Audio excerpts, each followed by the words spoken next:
ఎప్పుడైతే హరిరామ జోగయ్య గారు దీని తర్వాత 28న జరిగే సభ తర్వాత నేను మాట్లాడతాను, నా కార్యాచరణ ప్రకటిస్తాను అన్నారు.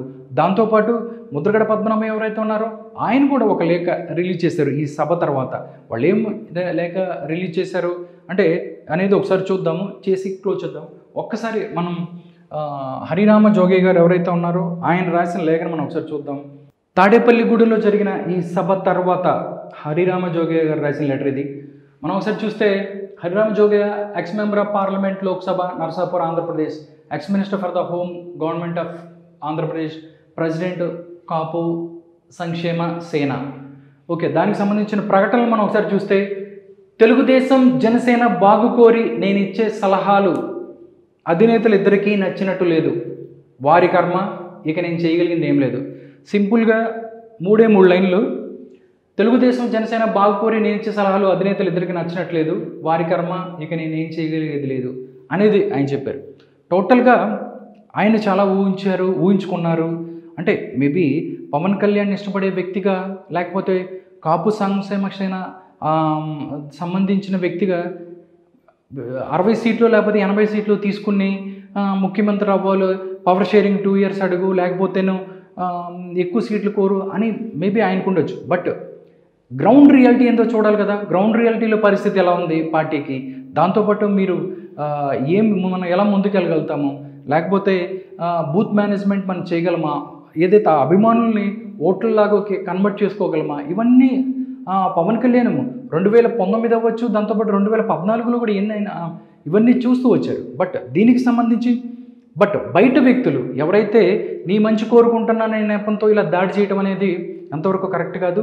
బట్ పవన్ కళ్యాణ్కి ఒక క్లారిటీ ఉంది, ఆయన పార్టీని ఎలా నడుపుకోవాలి, ఎలా తీసుకెళ్ళాలి, దాంతోపాటు ఒక కమిట్మెంట్ ఉంది, స్టేట్ని ఎలా ముందుకు తీసుకెళ్లాలో, లేకపోతే ఆ స్టేట్ డెవలప్ అవడానికి తానేం చేయాలనేది కమిట్మెంట్ ఉంది. బట్ వీళ్ళు చూస్తే స్వపక్షంలోని విపక్షంలాగా ఇలా మాట్లాడుతుంది పవన్ కళ్యాణ్, చాలా బాధ పెట్టిందని చెప్పొచ్చు టోటల్గా.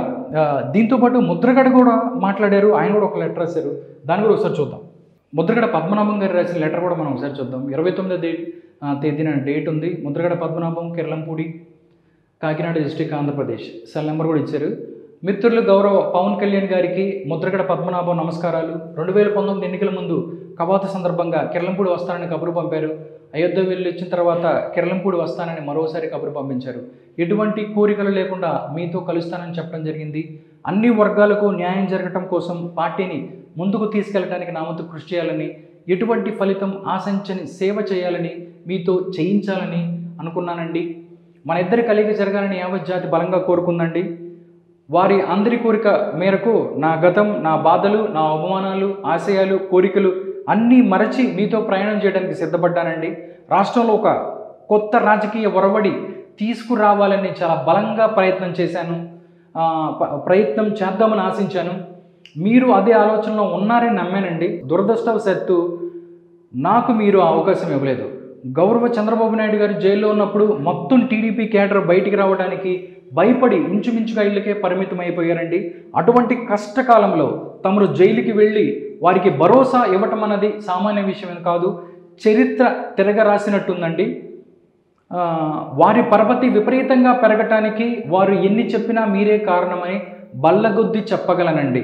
అంటే పవన్ కళ్యాణ్ ఏదైతే చంద్రబాబు నాయుడు జైల్లో ఉన్నప్పుడు అక్కడికి వెళ్ళి ఆయన మాట్లాడి ఆయనకి సంఘీభావం తెలియజేయటం వల్లే తెలుగుదేశం స్ట్రాంగ్ అయింది, తెలుగుదేశం బలపడింది అనేది ఆయన అభిప్రాయంలోకి చెప్తున్నారు. గౌరవ ప్రజలు ఇంచుమించు అందరూ మిమ్మల్ని ఉన్నత స్థాయిలో చూడాలని తహతహలాడారండి. పవర్ షేరింగ్ కోసం ప్రయత్నం చేసి అసెంబ్లీ సీట్లు 82 సంవత్సరాలు ముఖ్యమంత్రిగా ముందుగా మిమ్మల్ని చేయమని కోరి ఉండాలండి. ఈ సాహసం మీరు చేయలేకపోయారు, చాలా బాధాకరం అండి. 40 సంవత్సరాల రాజకీయ జీవితంలో డబ్బు కోరటం కానీ, పదవుల కోసం పెద్ద నాయకుల గుమ్మాల వద్ద పడిగాపులు కాయటం కానీ చేయలేదండి. భగవంతుణ్ణి ఆ పరిస్థితి రాకుండా చేయమని తరచూ కోరుకుంటానండి. కానీ మీలాగా గ్లామర్ ఉన్నవాడిని కాకపోవటం, ప్రజల్లో పరపతి లేనివాడిని అవ్వటం వల్ల మీ దృష్టిలో నేను లాస్ట్ గ్రేడ్ వ్యక్తిగా మరియు తుప్పుపట్టిన ఇనుము లాంటి వానిగా గుర్తింపు పడటం వల్ల మీరు వస్తానని చెప్పించి రాలేకపోయారు. ఈ నిర్ణయాలు మీ చేతిలో ఉండవు. ఎన్నో చోట్ల పర్మిషన్ తీసుకోవాలండి. మీ పార్టీ పోటీ చేసే 24 మంది కోసం నా అవసరం రాకూడదని భగవంతుని ప్రార్థిస్తున్నాను. All the best Mudragada Padmanabham. టోటల్గా ఇది చూసుకుంటే బాధ, కోపం అన్నీ మిక్స్ అయిపోయి ఆల్ ఎమోషన్స్ ఉన్నాయి దీంట్లో. అంటే ఆయన్ని కలుస్తానని కలవలేదు ఏమో అన్న బాధ అవ్వచ్చు, లేకపోతే నేను ఏమి ఆశించకుండా ముందుకు వస్తాననుకున్నాను కానీ మీరు నన్ను పరిగణలోకి తీసుకోలేదు. ఏదైతే మీరు చచ్చిపోయిన తెలుగుదేశం పార్టీని మీరు బతికించారు, మీరు బయటకు వాళ్ళు వచ్చే పరిస్థితి లేని తెలుగుదేశాన్ని మీరు తీసుకొచ్చి మీ వల్ల ఎంత అయింది కాబట్టి మీ ఎన్ని 2 సంవత్సరాల పవర్ షేరింగ్ అవ్వచ్చు, దానికి సంబంధించిన సీట్లు ఇవన్నీ అడిగి ఉండాల్సింది, మీరు అడగలేదు కాబట్టి దానికి మీకు రకరకాల కారణాలు ఉండొచ్చు అని చెప్పారు. దాంతోపాటు లాస్ట్లో కూడా ఆయన చెప్పాడు, మీరు ఎవరైతే పోటీ చేస్తున్న 24 సీట్లలో నా అవసరం రాకూడదని నేను భగవంతుని కోరుకుంటున్నాను. అంటే నిజంగా 2 లెటర్స్ చూస్తే చాలా క్లైమాక్స్కి వచ్చిందని చెప్పొచ్చు. దీని తర్వాత పవన్ కళ్యాణ్ కూడా చాలా కరాఖండిగా ఉన్నారు, వీళ్ళు కూడా లెటర్స్ రాసి ఇట్లా ఉన్నారు. దీని తర్వాత రాజకీయం ఎలా ఉండబోతుంది? వైసీపీ చూస్తే ఇలా కాపు నాయకులు హరిరామ జోగి అవ్వచ్చు, లేకపోతే ముద్రగడ పద్మనాభం అవ్వచ్చు, వీళ్ళందరినీ ఎరవేసే ప్రయత్నం చేస్తుందా? కాపుల్ని పవన్ కళ్యాణ్కి దూరంగా జరిపే ప్రయత్నం చేస్తుందా? పవన్ కళ్యాణ్ నేను మాట్లాడిన మాటలు ఫ్యాన్స్ గురించి భీమవరంలో నేను ఓడిపోయాను, మీరందరూ నా ఫ్యాన్స్ ఏమిటి, జగన్మోహన్ రెడ్డి ఓటేశారు, ఇవన్నీ చూసినట్లయితే ఇవన్నీ చూసి దాన్ని పట్టుకొని ఫ్యాన్స్ అందరూ బాగానే ఉన్నారు, నువ్వే వాళ్ళ యొక్క నమ్మకాన్ని నిలబెట్టుకోలేకపోయావు అంటూ వైసీపీ దాడి చేస్తుంది. టోటల్గా ఈ సినారియో మొత్తాన్ని చూస్తే ఒక్క పవన్ కళ్యాణ్ 100 కుట్రలు అన్నట్టు మొత్తం పవన్ కళ్యాణ్ మీద టార్గెట్ పవన్ కళ్యాణ్ అయిపోయాడు. అటు వైసీపీ నుంచి అవ్వచ్చు, ఇటు స్వపక్షంలో ఉన్న కుల పెద్దలు అవ్వచ్చు, దాంతోపాటు ఎవరైతే ఉన్నారో వీళ్ళందరూ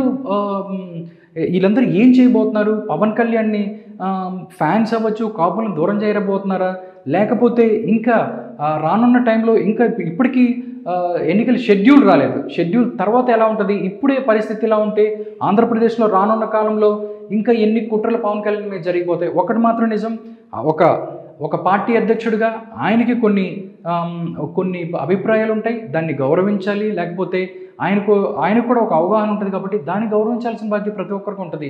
లేదు మేము అనుకున్నట్టుగానే జరగాలి, మేము చెప్పినట్టుగా వినాలని వైసీపీ వాళ్ళు, లేకపోతే ముద్రగడ పద్మనాభం, లేకపోతే హరిరామ్ జోగి లాంటి వాళ్ళు మాట్లాడితే దానికి అర్థం ఉండదు. నిజంగా ఒక విజన్తో ముందుకెళ్తున్నాడు లేకపోతే ఏంటనేది, లేకపోతే మీకు కూడా ఏదైనా చెయ్యాలి, ప్రజలకు ఏం చేయాలంటే మీరు కూడా పార్టీలు పెట్టుకోవచ్చు, పార్టీలు పట్టుకుని ప్రజల్లోకి వెళ్ళొచ్చు, దాంతో మీరు మాట్లాడుకోవచ్చు. కానీ వేరే వ్యక్తి నేను చెప్పినట్టు వినాలి అని వైసీపీ నుంచో లేకపోతే వీళ్ళందరి నుంచి మాట్లాడటం అనేది కరెక్ట్ కాదు. ఇదంతా చూస్తే కాపుల చుట్టూనే ఆంధ్రప్రదేశ్ రాజకీయం తిరుగుతుంది, పవన్ కళ్యాణ్ టార్గెట్గానే ఆంధ్రప్రదేశ్ రాజకీయం నడుస్తుంది అన్నట్టు తెలుస్తుంది. రానున్న కాలంలో పవన్ కళ్యాణ్ ఇంకా టార్గెట్ అవుతాడా, లేకపోతే ఈ యొక్క యుద్ధంలో పవన్ కళ్యాణ్ గెలిచి ఏ విధంగా ముందుకు వస్తాడు అనేది చూడాలి.